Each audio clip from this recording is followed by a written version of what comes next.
Il est actuellement à la deuxième place du classement des plus grands champions des 12 coups de midi. Samedi 7 août 2021, Bruno a décroché sa 194e victoire et comptabilise désormais une cagnotte de 812 995 €. Si le candidat est sur un petit nuage, certains internautes soupçonnent la production du jeu télévisé de l'avoir favorisé en posant des questions plus difficiles à son adversaire lors de la manche du coup fatal. Sur les réseaux sociaux, on peut ainsi lire « Il était évident qu'avec un chrono si près de Bruno, les deux dernières questions n'allaient pas être faciles pour le rat. Bien joué TF1 pour conserver Bruno. Mais aussi, les questions dures pour l'adversaire quand il ne reste que quelques secondes, on n'est pas dupe. » Alors qu'il est accusé de tricherie, CIST dans un entretien accordé à Téléstar que Bruno a souhaité se défendre. Il a ainsi déclaré « Je n'ai rien vu de tout ça, parce que je ne suis pas sur Twitter. » Après, certaines personnes trouvent des questions excessivement faciles parce qu'ils savent, et d'autres trouveront ça très dur. CIST arrivé plein de fois, que des candidats en face de moi et des questions très dures.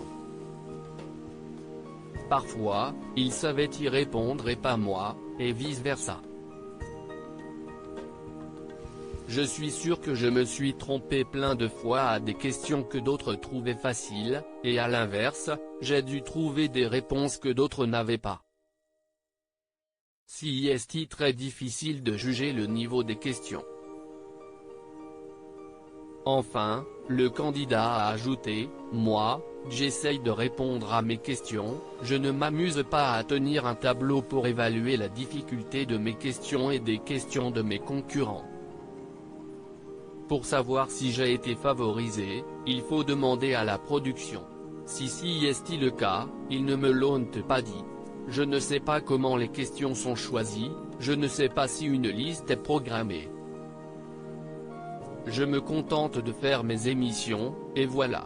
Bruno, j'ai de l'intérêt pour tout un tas de sujets. Si Bruno a de nombreuses victoires à son actif, CIST notamment car il cultive ses connaissances depuis qu'il est enfant. Pour Téléstar, la star des 12 coups de midi avait confié « Quand j'étais petit, ma mère m'a fait lire beaucoup de choses.